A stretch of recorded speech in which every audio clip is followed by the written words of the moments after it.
শুনতাম, কেউ পার্টি টেবিলে শুনতাম। এভাবে বসে বান্তার হাতে একটা ব্যাগ থাকতো, লাঠি আর কি, লাঠি দিয়ে এভাবে এভাবে হাঁটাহাঁটি হতো। কমপক্ষে বাঁধতে আমার মনে হয় 100 বারের উপরে আসা যাওয়া করতো। তখন মুখোমুখি আমরা বলতাম, আমরা যা কিছু শিখি না কেন, আমি বলবো এই কৃতজ্ঞতাটা হচ্ছে বিবেকানন্দ বান্ধব।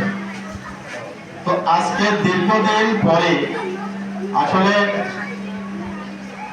এই যে শাসনরক্ষিত বান্ধে একটা এই যে উদ্যোগ নিয়েছেন, এখানে একটা স্কুল করার জন্য। আমাদের এখানে সত্যি কথা বলতে কি, আমি এই কথা আমি নির্দ্বিধায় বলতে পারি, আমাদের এখানে কয়েকজন ভিক্ষু এসেছে এবং গেছে। অর্থাৎ বিবেকানন্দ বান্ধের পর থেকে অনেক ভিক্ষু এসেছে এবং গিয়েছে। এই মঞ্চে দাঁড়িয়ে আমি প্রত্যেকটা বৌদ্ধ ভিক্ষুকে, অর্থাৎ আমাদের বান্ধবদেরকে আমি অনুরোধ করেছি, বান্ধে এই বিবেকানন্দ বান্ধে এরকম একটা শিশু কিশোর মেলা চালু করেছে আপনারা।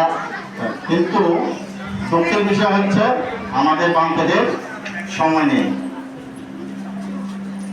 এরপর দীর্ঘ পরিক্রমায় অনেক বছর পর শাসনরক্ষিত বান্ধে এখানে একটা ধর্ম প্রাইমারি স্কুল খুলেছে। আমার মামা, আমি আসার পথে শুনেছি ওইখানে 2 জন শিক্ষক নিয়োগের মাধ্যমে এই স্কুলটা প্রতিষ্ঠা করে। এই স্কুলটা প্রতিষ্ঠার কারণে আমাদের যে লাভ হয়েছে না, কত হয়েছে বলুন তো দেখি? লাভ হয়েছে? অবশ্যই লাভ হয়েছে। এর মাধ্যমে আমাদের ছেলে মেয়েরা কিন্তু অনেক কিছু জানতে পেরেছে। আমার মেয়ে যা কিছু জানে আমি এর সিটি বসেও জানি না। আমার ছেলে যেটা জানে আমি এর সিটি ভাগও জানি না। কেন জানি না? আমরা ততটুকু অগ্রসর হতে পারি না। এই যে স্কুলটা চালু হওয়ার ফলে আমাদের ছেলে মেয়েরা যতটুকু পর্যন্ত অগ্রসর হয়েছে, আমি এই কৃতজ্ঞতা প্রথমে আমি শাসনরক্ষিত বান্ধ থেকে দিতে চাই। এরপর যারা এখানে শিক্ষকতা করেছেন আমি অবশ্যই তাদেরকে দেব। কেননা হয়তো আপনারা বলতে পারেন এদেরকে তো বেতন দিচ্ছে। আসলে বেতন, সামান্য বেতন দিলেও 40-50 জন ছাত্রকে কন্ট্রোল করা কম সাধ্যের ব্যাপার না। তাও আবার ছোট ছোট কচি কাঁচা বাচ্চারা। এখন নাস্তা দেয় কিনা জানি না, প্রথম অবস্থায় কিন্তু নাস্তার কথা চালু হয়েছিল। কেন নাস্তার কথা চালু হয়ে? অর্থাৎ সকালবেলা যখন এখানে মুখ দিয়ে চলে আসতো খালি পেটে, সেই জন্য নাস্তাটা আমরা চালু করেছিলাম। অর্থাৎ বান্ধে এই কথাটা চালু করেছিল। আপনাদের কাছ থেকে 20 টাকা নিত, ওইখান থেকে 10 টাকা খরচ করতো আর 10 টাকা ফান্ডের মধ্যে রাখতো। এখন কথা হচ্ছে যে ফান্ডটা এখানে করে দিয়েছে সেই ফান্ডটা এখন ওই ফান্ডের মধ্যে কোনো তেমন টাকা পয়সা নেই। এখন গত এই যে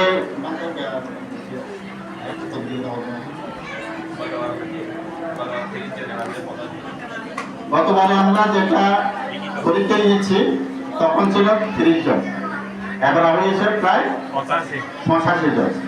আগামীবারে হবে আমি আশা করি কমপক্ষে 120 জন। তার কারণ হচ্ছে একটা খাতা একটা কলম, এটা বড় কথা নয়।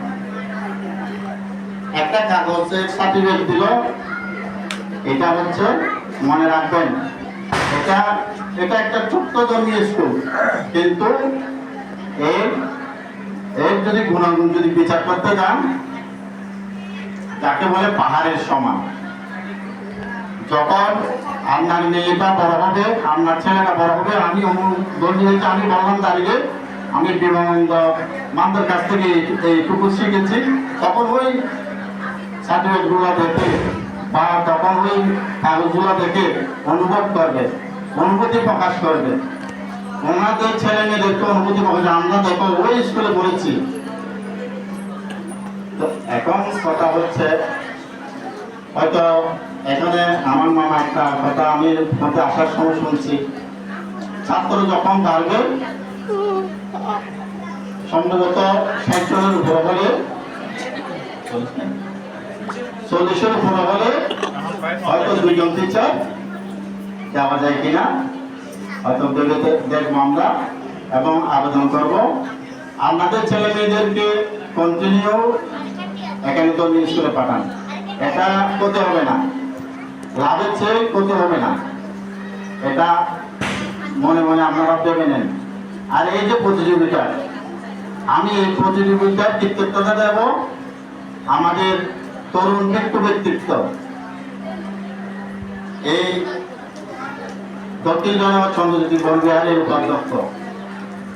আসলে ওই যে কিছুক্ষণ আগে হয়তো আপনারা বলতে পারেন বদনামি হচ্ছে, এটা বদনামি না। আমি এই মধ্যে এখানে আমার সদ্য মামারা বসে আছে, এরা অনেক কষ্ট হচ্ছে, এরাও বলেছে মানতে একটা স্কুল প্রতিষ্ঠা করেন, ধর্মীয় স্কুল চালু করেন। এই যে এখন এই স্কুল আছে বিদায় হয়তো বানতে এই উদ্যোগটা নিয়েছেন। তো আমি এই কৃতিত্বটা আমি ছোট বানতে অর্থাৎ প্রণানন্দ ভিক্ষু মহোদয়কে আমি দিতে চাই, এবং যারা অংশগ্রহণ করে এই স্কুলকে পরিচিতি বাড়ানোর জন্য, সমৃদ্ধিশালী করার জন্য সহযোগিতা করেছেন, সেই সব ছাত্রছাত্রীদেরকে আমি শুভেচ্ছা জানাই এবং কৃতজ্ঞতা জানাই। আসলে এখানে এই যে পুরস্কারগুলোর ব্যবস্থা করেছেন, এগুলা যারা এখানে আমাদের মামারা আছেন, সদ্য দাদারা আছেন, এদের কাছ থেকে কালেকশন করে যে যা পারছে কালেকশন করে এই পুরস্কারের ব্যবস্থা গুলো করছে। আমি আশা রাখবো যাদের কাছে সামর্থ্য আছে, এখানে শুধু আমাদের মামারা দাদারা দেবে তেমন না, আমাদের মারা যাদের সামর্থ্য আছে আগামীবার আপনারা পুরস্কারের জন্য আপনারা অংশগ্রহণ করবেন। এখন মনে করবেন না আমার ছেলে ওইখানে পড়ে না, আমার ছেলে ওইখানে যায় না, আমি ওইটা দেব না। এই যে পুরস্কারগুলো দেওয়া হয়েছে যতদিন পর্যন্ত থাকবে এই ফুল নির্বাহীটা সবাই ভোগ করবে। আজ 3 মাস ব্যাপী আপনারা বসবাস করছেন না, আজকে কি বলছেন কৌশলকে বরণ অকৌশলকে বারণ। আজকে যে কাজটা করা হয়েছে সেটা হচ্ছে কৌশল কাজ।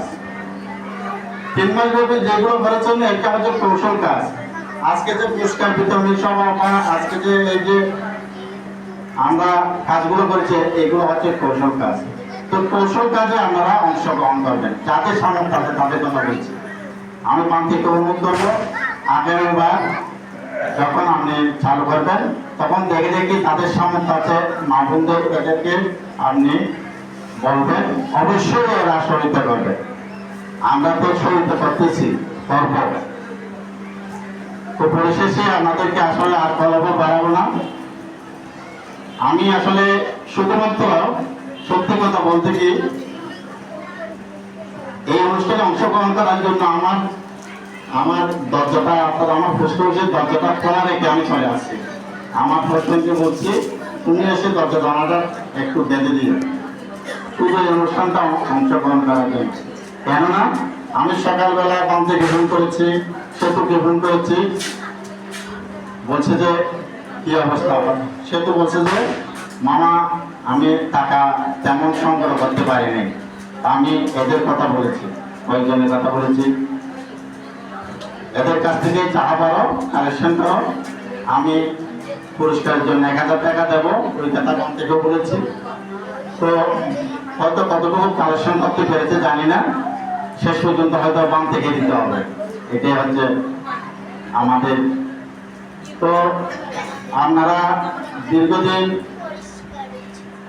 এই যে ত্রৈমাসিক বসবাস পালন করে যে পুণ্যটুকু অর্জন করেছেন এইটুকু ভাগ করে নেবেন, এইটুকু বন্টন করবেন। যারা আসতে পারে নাই, যারা শীল পালন করতে পারে নাই, যারা পঞ্চশীল নিতে পারে নাই, এদের কাছে বন্টন করবেন। কিভাবে বন্টন করবেন?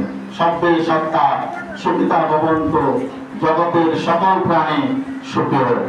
আমি এই কথা বলে, এই কথা সবসময় বলবেন, মুক্তি ভাবনা করবেন। তো আমি আর কথা না বাড়িয়ে পূজনীয় ভিক্ষু সংগঠনকে আমি নতশিরে বন্দনা নিবেদন করি এবং আজকে উপস্থিত মা বোনদের প্রতি আমার নমস্কার এবং ছোটদেরকে শুভাশীষ জানিয়ে আমার বক্তব্যের নাম। ধন্যবাদ সবাইকে এত কষ্ট করে এখন পর্যন্ত বসে থাকার জন্য।